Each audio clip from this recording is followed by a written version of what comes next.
So we're moving on, and this time my final segment, like I mentioned to you before, I like to call him, he is my, how should I say it? I don't want to say he's older than me and that kind of thing, because he is older than me, but he's like a brother of mine, an uncle of mine, a family of mine, and he's here with me today. It's so good to have him here because we've been connected from years gone by. I did mention to you that he gave me the opportunity to host a few, not just one, of the Grenada Spice Jazz Festival, which was indeed such a wonderful experience for me. And this man here is an incredible musician. I like to call him the instrumentalist extraordinaire. He plays the trumpet, the horn, the flute, and he's here smiling very, modestly. But without further ado, I'd like to say a special good morning to Mr. Preston Holas. Good morning. How are you, sir? Good morning, Lexan, and thank you very much. Finally. Thank you. To my little corner here in Flow. Congratulations. Congratulations. I see you've been doing well. I've been following up, although, I have not been in touch all the time, but, I have my means of knowing what's going on because I carry Grenada with me all the time, all the time. My company is Spice Roots Musical Production, so they know about the spice. Oh, yeah. Preston, you had, let's talk about your humble beginnings in the heart of town, in the middle of the city. Yes. And growing up. Boy, well, from the time I know myself, I've been into the music. I started to fool around with little steel pans. Then anything to make noise, I was part of that. And at around 11 years old, my cousin, as a matter of fact, he works right now in the museum, Mr. Robert Pierre, incredible musician himself. He took me up to the police band room. That time the musicians weren't police officers at the time, they were just musicians. And they used to have a summer program. And I went there, and the only instrument Mr. Dakota had was a little banged up cornet, which I took home and cleaned up, and it started from there. Yes. And then he took me under his wings and, nurtured me until he said, well, I can't teach you anything more. Yeah. So he had a choice. So I said, okay. Do your thing. Yeah. And then I experimented with the bamboo flute at that time. Right. So that's where I transformed to the metal flute from the bamboo flute. I never studied it, but I studied the trumpet.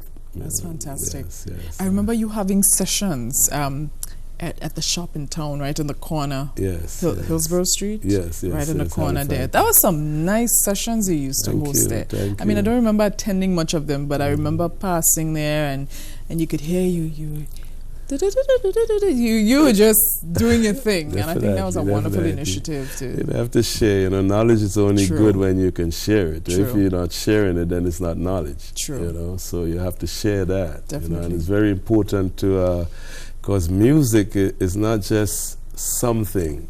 Music is creation. It is. A lot of people don't understand that music is a science.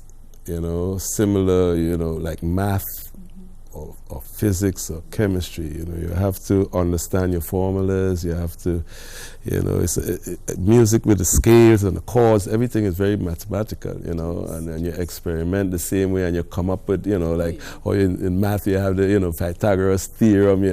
Same thing with jazz. You have the blues scale. You have the diminished scale. You're gone talking math there, and I'm not no math girl, man. Look at what I do for a living. I ain't no math girl. I'm just playing, but. You and I were just chatting, and I was saying, you've been doing a lot, in terms of performances here and there, and in North America especially. Yes. And it's wonderful because, like I say, a lot of people have a lot of talented people who don't get the opportunity to share their talent in abundance. Yes. What would you say is one of the most memorable moments for you performing on that circuit in North America? Oh boy, let me see. I know you just recently wrapped up something in Maryland, right? Yes. I did something for Dr. Merle Collins, a dear friend of mine. Yes. As a matter of fact, we just formed an organization, named Grand Lib. Very good. And it's about the library and archive. We're very concerned about that, the library being closed, and the archives here, Grenada Archive, which is so important to Grenada's history and its people. It's under duress, because it's not maintained.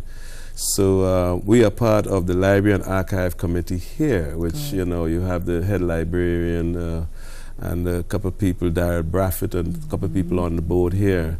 And they asked myself and Merle to be on the board. So we formed an organization out in Maryland so that we can raise some funds, because we're really serious about reopening the library, computerizing it, and also restoring the York House, so that because I understand that that would be the future home of the library and the archive. A society without a library is chaos. It's chaos, So this is very, very important, because knowledge is power. It is power indeed. And I know I kind of cut you there from answering the question that I asked you about memorable performances. Well, it's my memory performance is so humble that the first time I came back to Grenada, and I went to the Presentation College, which was my alma mater. They asked me to come and do a performance there, and I met Maurice Bishop. After the performance, some guys brought me in the back, which was our Form 6, and I met Maurice Bishop then, a young lawyer just returned to Grenada.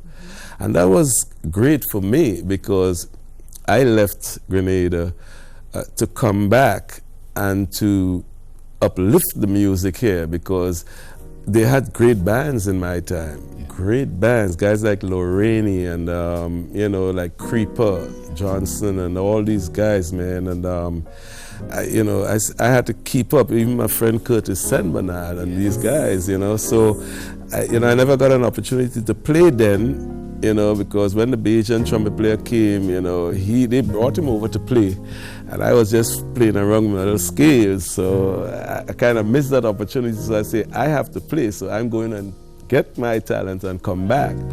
So when I came back, the bands disappeared. And it was like, wow, what happened here? Like the whole music industry just dropped out here, And so that to me was great, coming back to perform, because I had already started performing up in North America. I think, I did something with Val Adams and my two cousins, Jerry Nicholson on drum and Richie Nicholson, who's a great guitarist. As a matter of fact, he's on one of my songs for my new album. Great guitarist, and we had a band named Exodus. That was back in 75, I don't want to keep Oh, behave. But it's wonderful. We're actually sharing some images right now with our viewers. That was Miami. They called me to go back up the Rose. That was just about 6 weeks ago. Very the bass nice. player, by the way, his name is Sam. He's a Grenadian. Very nice. But the saxophone player is from Belize. There's lots of Grenadians out there doing some incredible Yes. I was work. surprised when I went to the rehearsal.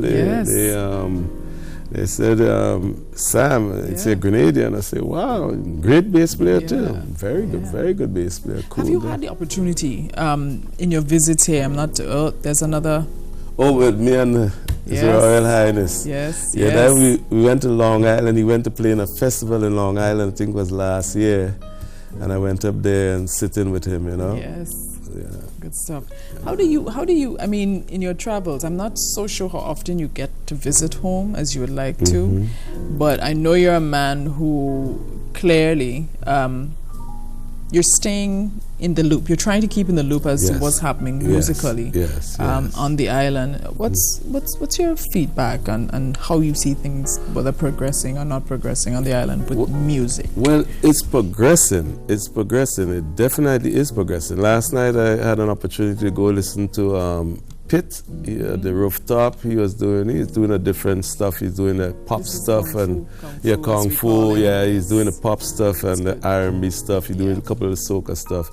And then I went over to the Lagoon Road there, and they had a young guy that I remembered back, Dean, and he had developed tremendously, and he was doing himself and Curleen, I remember taking Curleen under my wings back in the day, and say, Curleen, okay, Teacher Straighten Up and Fly Right. That was our first song, first jazz song. So I would say it's improving. The guys are better equipped.